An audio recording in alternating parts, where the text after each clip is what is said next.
వీక్షకులకు స్వాగతం. నమస్కారం. నిన్న జగన్మోహన్ రెడ్డి ఒంగోలు పార్లమెంట్ కార్యకర్తల సమావేశం పెట్టి పలు అంశాలు ప్రస్తావించాడు. సంబంధం లేని విషయాలు, అవసరం లేని విషయాలు, ఆ సమావేశంలో మాట్లాడాల్సిన అవసరం లేని విషయాలు కూడా ప్రస్తావించాడు. ఏ రాజకీయ పార్టీ నాయకుడైనా బుద్ధి జ్ఞానం ఉన్న అధ్యక్షుడు సమావేశం పెట్టినప్పుడు ఎందుకు ఓడిపోయాం, ఏం చేస్తే మళ్ళీ గెలుస్తాం, ఎలాంటి కార్యక్రమాలు చేయాలి, ఎలాంటి కార్యక్రమాలు చేయకూడదు, గతంలో మనం చేసిన దారుణాల వల్లే మనం ఓడిపోయాం అంటూ ఆత్మవిమర్శ చేసుకుని ఆ కార్యకర్తలకు కూడా 4 మంచి మాటలు చెప్పి మళ్ళీ మనం రావాలంటే ఈ కార్యక్రమాలు చేద్దామని మాట్లాడాలి. జగన్ రెడ్డి ఏం మాట్లాడాడు, ఎందుకు మాట్లాడాడు, ఏం మాట్లాడాలి తెలుసుకునే ప్రయత్నం చేద్దాం. విశ్లేషించడానికి మనతో పట్టున్నారు సీనియర్ జర్నలిస్ట్ దుర్గా కుమార్ గారు. వారిని అడిగి మరిన్ని విశేషాలు తెలుసుకుందాం. నమస్తే సార్. నమస్కారం బ్రహ్మగారు, మన వీక్షకులకు కూడా. జగన్మోహన్ రెడ్డి నిన్న ఒంగోలు పార్లమెంట్ పార్టీ సమావేశం పెట్టి బాలకృష్ణ గారు మాట్లాడిన సినిమా డైలాగ్ గురించి, లోకేష్ గారు ఎప్పుడో తను చదువుకునేటప్పుడు ఫ్రెండ్స్తో కలిసి సరదాగా జరిపిన కార్యక్రమాల గురించి, పుట్ట మహేష్ యాదవ్ గురించి ఇవన్నీ మాట్లాడుతున్నాడు. తన ప్రభుత్వంలో జరిగిన ఘోరాలు నేరాలు ఒకటి ఎత్తల.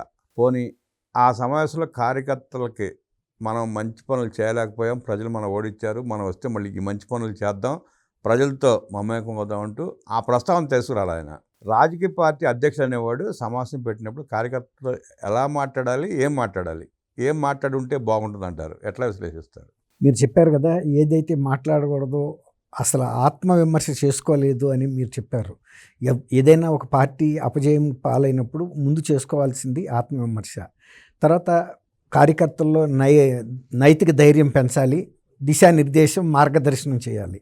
మీరు అన్నట్టు నేను కూడా చూశాను ఆ కార్యక్రమం, కానీ అందులో అది ఏం జరగల, పరనింద మాత్రమే ఉంది. అది నిజంగా గనక ఒక పరిపక్వత గల నాయకుడిగా మాట్లాడిన వ్యక్తి అయితే జగన్మోహన్ రెడ్డి కాడు. ఎందుకంటే జగన్మోహన్ రెడ్డిది ఎప్పుడు కూడా ఒక నెగిటివ్ మైండ్ సెట్, ఆయన కుటుంబ సభ్యుల పట్ల కూడా ఒక నెగిటివ్ మైండ్ సెట్ ఉన్న వ్యక్తి.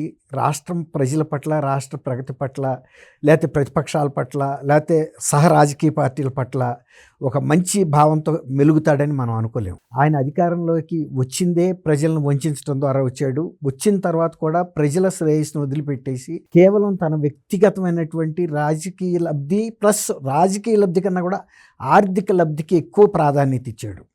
దానికోసం ఆయన కేంద్రంలో ఆనాడు ఉన్నటువంటి మోడీ గారి ప్రభుత్వంలో ఏ బిల్లు పెట్టినా కూడా బేషరతుగా మద్దతు ఇచ్చాడు. అది మంచిగా చెడా ఆయనకు అనవసరం.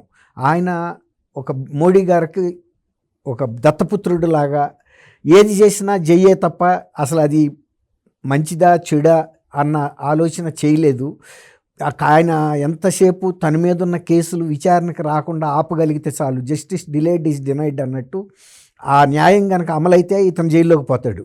కాబట్టి ఆ వాయిదాలు వేయించుకోవటం కోసం తాపత్రయపడ్డాడు తప్ప రాష్ట్ర ప్రయోజనాల కోసం అతను ఏమాత్రం కృషి చేయలేదు.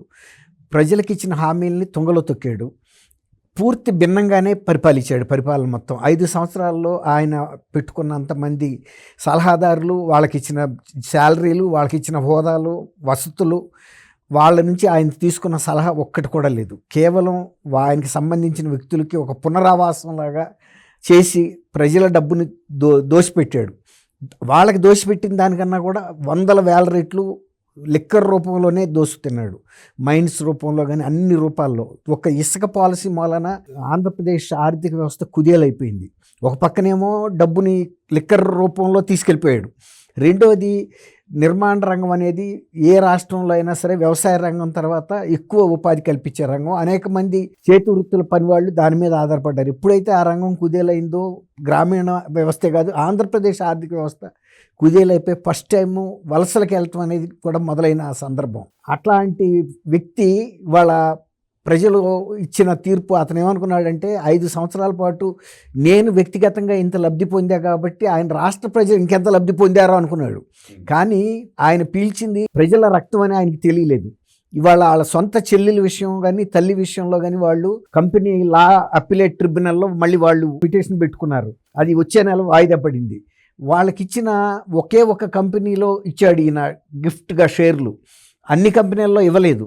అది కూడా ఇవ్వటం ఇష్టం లాగా ఎప్పుడైతే షర్మిల రాజకీయంగా ఆయనకి వ్యతిరేకంగా పనిచేస్తుందో, ఆర్థికంగా ఆమెను దెబ్బ కొట్టడం కోసం తల్లి అని కూడా చూడకుండా ఇద్దరిని ఒకటే ఘాటును కట్టి, ఆవిడ నా పేరులో విజయం గారు కూడా స్పష్టంగా పేర్కొంటున్నారు ఇవన్నీ. విజయమ్మ ఉందండి, విజయం గారు కూడా వెళ్ళింది, ఇద్దరు కలిసే వెళ్ళారు.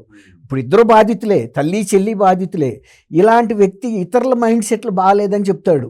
ఇప్పుడు ఇతరుల మైండ్ సెట్ బాగోలేదని చెప్పే వ్యక్తివి నువ్వు ఆంధ్రప్రదేశ్ ముఖ్యమంత్రి అయిన తర్వాత 3 రాజధానులు పెట్టావు కదా. అప్పుడు ఫస్ట్ ఆయన ఏం చెప్పాడంటే, మనందరం కలిసి ఢిల్లీ కన్నా సుందరమైన రాజధాని కట్టుకుందాం అని చెప్పిన మనిషి ఆయన. అట్లాంటిది ఒక ఇటుకరాయి కూడా ఎక్కడా పెట్టకుండా 3 ప్రాంతాల ప్రజలకి కూడా చుక్కలు చూపించాడు. తర్వాత అసలు మద్యపాన నిషేధం పెడతాను, నా ఆడబడుచుల పసుపు తాళ్ళు తెగిపోవటం నేను చూడలేను, అట్లాంటి పరిస్థితి నా దగ్గర రాదు, ప్రతి సంవత్సరం 25% చొప్పున తగ్గించేసి 4వ సంవత్సరానికే పూర్తి నిషేధం పెడతాను, ఓన్లీ 5 స్టార్ హోటల్స్లోనే దొరుకుతుంది తప్ప మద్యం, ఆ పెద్దాళ్ళు ఇటుపోయినా మనకు పర్వాలేదన్న వ్యక్తి కింద స్థాయిలోనే బెల్ట్ షాపులు కూడా పెట్టించి సందుకి గొంతుకి, ఎందుకంటే ఎంత ఆ చీప్ లిక్కర్ అతను అమ్మితే అంత లాభం వస్తుంది. ఆ విధంగా రాష్ట్రాన్ని దోసుకు తిన్న వ్యక్తి. వాళ్ళ ఇంకొకటి కూడా అడిగింది, మొన్న ఎన్నికల్లో ఓడిపోవటానికి కేంద్ర ఎన్నికల సంఘం విధానం కారణం అన్నాడు. ఇప్పుడు కేంద్ర ఎన్నికల సంఘం మీద ఇండియా కూటమికి కాంగ్రెస్ ప్రభుత్వం ఆధ్వర్యంలో అవిశ్వాస తీర్మానం పెడుతుంది. నిజంగా కనుక నువ్వు ఎన్నికల సంఘం మీద నువ్వు చేసిన విమర్శ కనుక నువ్వు కట్టుబడి ఉంటే, నువ్వు గనక నీకు దమ్ముంటే ఇవాళ ఇండియా కూటమి తరపున నువ్వు మద్దతు ఇవ్వు, పార్లమెంట్లో ఒక ప్రకటన చెయ్యి. చేస్తాడా జగన్మోహన్ రెడ్డి గారు? చేస్తాడని మీరు అనుకుంటున్నారా? ఖచ్చితంగా చేయడు. ఆయన మహా అయితే న్యూట్రల్గా ఉంటాడు అంతే తప్ప. ఇప్పుడు నిజంగా ఆయన అడిగాడు బ్యాలెట్ పేపర్లు ఎన్నికలు పెట్టమని, ఇవాళ చర్చ పార్లమెంట్లో వస్తుంది. నువ్వు చెప్పు, ఈవీఎంలతో మేము 24లో మోసపోయాము, ఈవీఎంల మూలానే నేను ఓడిపోయాను. మరి 19లో కూడా ఈవీఎంలతో గెలిచాడు ఈయన. ఆ రోజు ఏమి ఈవీఎంల్లో తేడా లేదు. 24 వచ్చేటప్పటికి ఈవీఎంలు పనికిరాలి, ఎందుకంటే ఆయన ఓడిపోయాడు. నేను ఎంత మేలు చేసిన నా అక్క చెల్లెమ్మలు కూడా నాకు ఎందుకు ఓటేయలేదు అంటున్నాడు. నువ్వు మేలు ఎక్కడ చేసావు? ఇప్పుడు అంతకుముందున్న మంచి లిక్కర్ని తీసేసి ఒక చెత్త లిక్కర్ పెట్టి రేట్లు పెంచి ఇంటింటికి సప్లై చేసావు. ఇంటికి తెల్లారేటప్పటికి వచ్చింది, వాళ్ళని దోసు తిన్నావు. అన్నా క్యాంటీన్లు. షర్మిలమ్మ కూడా నేను అదే స్పష్టంగా అడిగింది, నువ్వు ఈవీఎంల వల్ల మోసపోయాను అంటున్నావు, అక్క చెల్లెలు ఓట్లు వేసినా నాకు రాలేదంటున్నావు. నీకు ఆ నమ్మకం ఉంటే రేపు మోడీ పాల్గొంటున్న పార్లమెంట్ సభలో సెక్షన్లలో ఇండియా కూటమి వ్యతిరేకిస్తూ ఉంది, అభిశంసన తీర్మానం ప్రవేశపెడతా ఉంది, నువ్వు ఎవరికి మద్దతు ఇస్తావు తేల్చి చెప్పాలి కదండి. చెప్పాలి. లోక్సభలో వీళ్ళ ప్రతినిధులు మాట్లాడాలి, దాన్ని వ్యతిరేకంగా ఓటు వేయాలి కదా. ఓటు వేస్తే నువ్వు చేసిన ఆరోపణలకు విలువ ఉంటుంది, ప్రజలు కూడా చూస్తారు. ఇప్పుడు నువ్వు నిజంగా బీజేపీ ప్రభుత్వంలో ఎన్నికల సంఘాన్ని వాళ్ళు లోబరుచుకుని అక్రమాలు చేశారని చెప్పిన మాట వాస్తవం అయితే ఇవాళ కూడా నువ్వు ఆ మాట మాట్లాడాలి. మళ్ళీ ఇవాళ వెళ్ళి లొంగిపోయావంటే నీకు ఇంకా పరపతి ఉంటుందా అండి? దేశ స్థాయిలోనే ఉండదు, రాష్ట్ర స్థాయిలో అంతకన్నా పరపతి ఉండదు. కాబట్టి అందుకే అడిగింది, నీకు దమ్ముంటే రా బయటకు వచ్చి మాట్లాడని. ఇప్పుడు జగన్మోహన్ రెడ్డి గారు గోడసాటి నుండి రాళ్ళు విసరటానికి అలవాటు పడ్డాడు, కానీ ఎప్పుడైనా అది చంద్రబాబు నాయుడు గారిని మెచ్చుకుందా మీరు? చంద్రబాబు నాయుడు గారు ఏదన్నా వ్యతిరేకించినా బహిరంగంగా వ్యతిరేకించాడు, పొత్తు పెట్టుకున్నా బహిరంగంగా పెట్టుకున్నాడు, ప్రజల ముందుకెళ్ళి ప్రజల అభిప్రాయంతో మళ్ళీ ఎన్నికయ్యాడు. అంతే తప్ప నీలాగా దొంగసాటు వ్యవహారాలు చేయడానికి కూడా ఒక రకంగా కితాబు ఇచ్చింది. అది నువ్వు కూడా చేయమంటుంది. నువ్వు ఏ మాటకైతే చెప్పావో ఆ మాట కట్టుబడి ఇండియా కూటమి తరపున నిలబడతాడని అయితే వ్యక్తిగతంగా అనుకోవట్లేదు. గతంలో కూడా ఇట్లాంటి అనేక అంశాలు ఆయన చెప్పింది వేరు, చేసింది వేరు. వాళ్ళ సొంత కుటుంబంలో కూడా ఆయన సొంతంగా ఇచ్చి ప్రేమపూర్వకంగా గిఫ్ట్గా మళ్ళీ అక్కడే అడ్డం తిరిగాడు. ఆయన ఇతరులు ఎవరు పచ్చగా ఉండటం చూడలేడండి.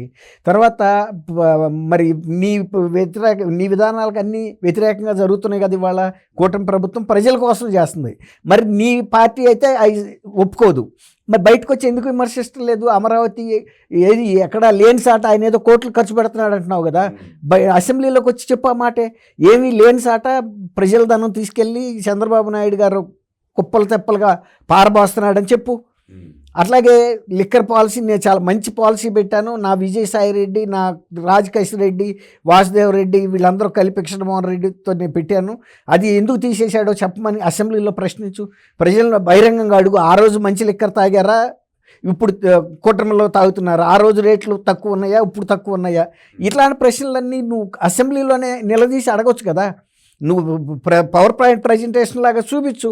ఇదిగో నేను పలానా బ్రాండ్లు సప్లై చేశాను, ఆ బ్రాండ్లన్నీ ఏమైపోయినాయి, ఈ మ్యాక్డోవల్ ఏంటి, ఏంటి కొత్త బ్రాండ్లన్నీ వచ్చినాయి, కింగ్ ఫిషర్ ఏంటి, ఈ నా ఎంతకన్నా మంచి అని నువ్వు మాట్లాడు, ప్రజలే చెబుతారు నీకు తీర్పు. కాబట్టి జగన్మోహన్ రెడ్డి గారు మైండ్ సెట్లోనే తేడా ఉందండి. ఆయన వాళ్ళ తండ్రికి కూడా నీరెస్ట్గా కూడా లేడు, పూర్తి భిన్నంగా ఉన్నాడు. అందుకే ఆయన ప్రజల కోసం ఫస్ట్ 2014 నుంచి 19 వరకు తెలుగుదేశం ప్రభుత్వం అమలు చేసిన అన్ని పథకాలని తీసేసి పూర్తిగా తనకి లాభం చేసే పెట్టబట్టికే అతను ఏమనుకున్నాడంటే నేను 175కి 175 గెలుస్తానన్న కారణం ఏంటంటే సంపాదించిన డబ్బు అంతా మళ్ళీ ప్రజల మీద ఖర్చు పెడతా, కొంతన్నా డబ్బుకు లొంగుతారనుకున్నాడు. కానీ అక్కడ డబ్బుకు లొంగల, ఖర్చు పెట్టాడు, పెట్టలేదని కాదు. అదే ఆయన బాధ. నేను డబ్బులు ఇంత ఖర్చు పెట్టినా నేను ఎందుకు గెలవలేదంటే నువ్వు చేసిన మంచి పనులు కాదు, నువ్వు పెట్టిన డబ్బు, ఖర్చు పెట్టిన డబ్బు నీ కాదు, నువ్వు ప్రజల నుంచి తాగిన దాంట్లో 10వ వంతు కూడా పెట్టలేదు రక్తంలో. కాబట్టే ప్రజలు అట్లాంటి ఒక చరిత్రాత్మకమైన తీర్పు ఇచ్చారు. ఇప్పటికి మీరు అన్నారు ఆత్మ పరిశీలన చేసుకుంటే కదండి ఏదైనా పార్టీ ముందుకెళ్తుందని. ఆయనకి ముందుకెళ్తుందన్న నమ్మకం లేదు. చేసిన పనులు ఘోరమైనటువంటి పనులు చేశాడు. కాబట్టి ఇవాళ ఇంకా ఇతరులని నిందించడం ద్వారా తను పైకి రావాలనుకుంటున్నాడు. ఇతర నింద ఎవరు చూడరు, నీలో ఉన్న ఘనత ఏంటి, నువ్వేం చేసావని చూస్తారు. అదే అన్న, నువ్వు ఏమన్నా మంచి పని చేసావా, మంచి విధానాలు అమలు చేస్తున్నావా, లేదు మోదీ ప్రభుత్వం తప్పుడు ప్రభుత్వం అని చెబుతున్నావు కదా, ఎన్నికలను కూడా తప్పుడు విధానంలో నిర్ణయించిందని బయటకు వచ్చి వాళ్ళ అవకాశం వచ్చినప్పుడు నువ్వు ఢిల్లీలో కూడా నిరూపించుకోవాలి. నిరూపించుకోలేకపోయినప్పుడు ఇక ప్రజల ముందుకెళ్ళి అర్హత కూడా కోల్పోయినట్టే.